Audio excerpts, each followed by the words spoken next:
En ouverture de la liturgie de la parole, évidemment, cette dame qui a fait une chambre au prophète Élisée, qui a tout organisé ça pour qu'il puisse passer chez elle, eh bien, et y demeurer. Ce n'était pas pendant le temps de la COVID.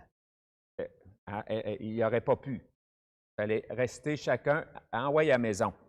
Bon, alors c'est intéressant comment la parole de Dieu, des fois, rejoint dans des réalités. On vient de vivre un temps où on ne pouvait pas accueillir les gens chez nous. Drôle d'affaire, parce qu'accueillir les gens, c'est non seulement une réalité humaine. Bon, tout être humain, on pourrait-tu dire, qui va bien, aime accueillir chez lui des personnes, et particulièrement les personnes qu'on aime. Bon, aujourd'hui, on voit cette femme dans la lecture du livre des Rois, et évidemment, elle lui fait du bien au prophète en l'accueillant, en lui offrant de la nourriture pour qu'il puisse manger, se reposer. Et elle reçoit comme une récompense. Le prophète lui dit, bien, tu auras un fils dans tes bras. Alors donc, elle qui n'avait jamais eu d'enfant, bien, est bénie de Dieu par la naissance d'un enfant. Et c'est comme grâce au bien qu'elle a fait. Bon, est-ce que le Seigneur cherche à garder nos vies? Si on fait du bien, il nous récompense. Si on fait du mal, il nous punit. Je ne sais pas. Mais il y a des expressions qui ne sont pas nécessairement des réalités de la parole de Dieu, qui nous rappellent. Hein? On fait du bien, bien, ça risque de nous revenir. On croit ça. Et d'une certaine manière, c'est la vie qui est comme ça. C'est intéressant parce que dans la lettre de Paul aux Romains, Paul nous dit qu'on est vivant pour Dieu en Jésus-Christ. Qu'est-ce que ça veut dire dans nos vies? Si on croit vraiment ça, on est mort au péché. Moi, quand je vois ma vie de chaque jour, j'ai l'impression que je ne suis pas mort au péché encore. Encore pas mal de péché dans ma vie. Mais en même temps, pas pris avec les réalités du mal, à me débattre tout seul. Le Christ a donné sa vie, sauver l'humanité. Il est notre sauveur. Voici le bois de la croix, on entendait ça le vendredi saint, qui a porté le salut du monde. Adorons-le. Bien, c'est des réalités qu'il faut se rappeler dans notre vie de chaque jour. C'est plus difficile quand on est aux prises avec le péché. On sait que dire ça, agir comme ça, c'est bien, mais tout d'un coup, on se surprend à prendre un autre chemin. Ça, c'est la réalité de vos vies, c'est la réalité de ma vie. On n'est pas seul. Le baptême nous a libérés du péché, nous donne la vie de Dieu et nous ouvre à cette vie. Nous sommes des fils et des filles de la lumière. Ça, chaque célébration de baptême, pour moi, c'est une grâce. Hein? Recevez la lumière du Christ. Vivez comme des fils et des filles de la lumière. Et c'est un peu ce que le Seigneur nous dit dans l'Évangile. Quand on entend la page d'Évangile, je suis sûr que plusieurs d'entre vous, vous avez décroché. C'est comme trop. C'est exagéré au bout. Tu préfères ton père, ta mère au Seigneur, tu n'es pas digne de. Tu aimes tes enfants plus que le Seigneur, tu n'es pas digne de. Alors, quand on entend ça, on dit, c'est croche, bon, ça n'a pas de bon sens, ça n'a pas d'allure. Comme je disais au début de la célébration, avec Dieu, c'est tout ou rien. On ne peut pas à moitié. Dieu attend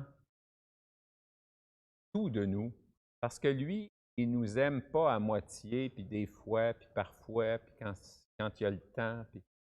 Alors, l'amour qu'il a pour nous, ben, il souhaite que nous puissions avoir pour lui le même amour.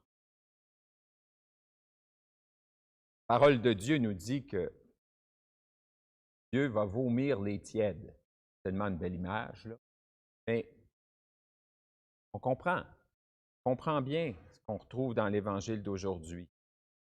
On se demande si Jésus a vraiment dit « Celui qui ne prend pas sa croix et ne me suit pas n'est pas digne de moi ».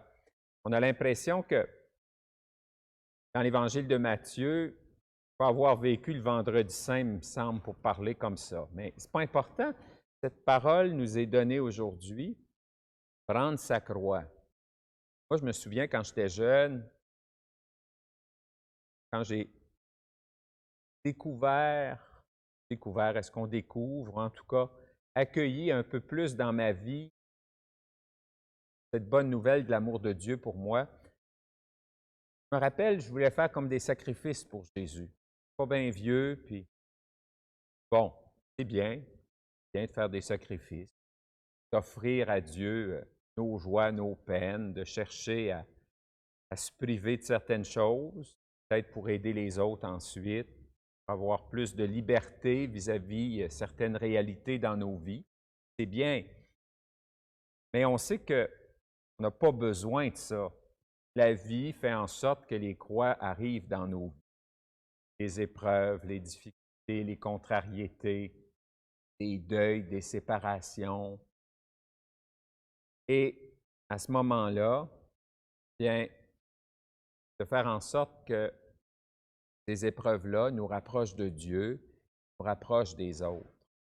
C'est ce que le Seigneur veut pour nous.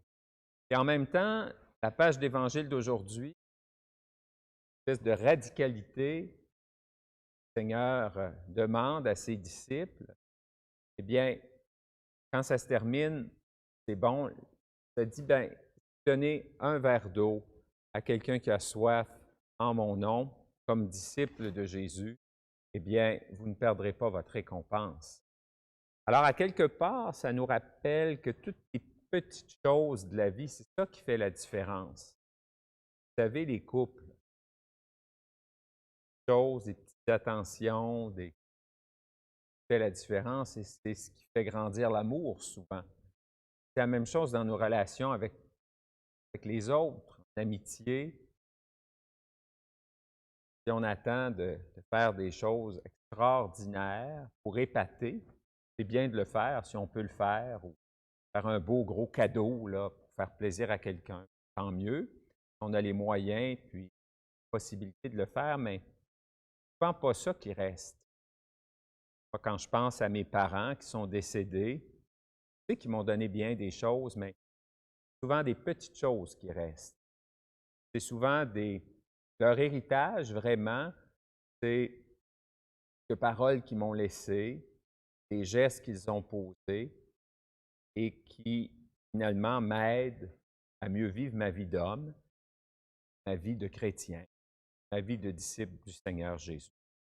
Alors, prions les uns pour les autres en ce temps d'été où les circonstances font qu'on voit un petit peu plus de monde qu'il y a un mois, bien, qu'on puisse, d'une certaine manière, témoigner de notre attachement au Seigneur et à Dieu.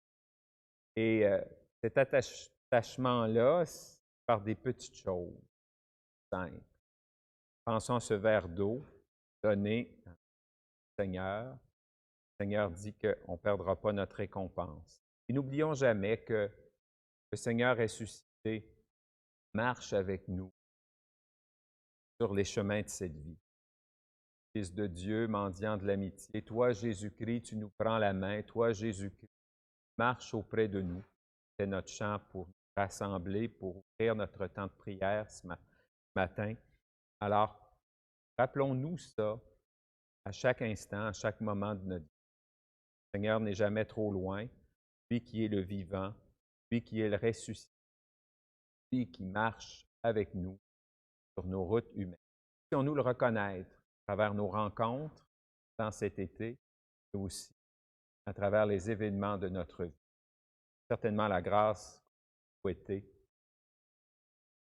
En nous rappelant, bien sûr, comme le psaume, que l'amour du Seigneur est toujours avec nous, que nous devons d'une certaine manière chanter l'amour du Seigneur par notre vie.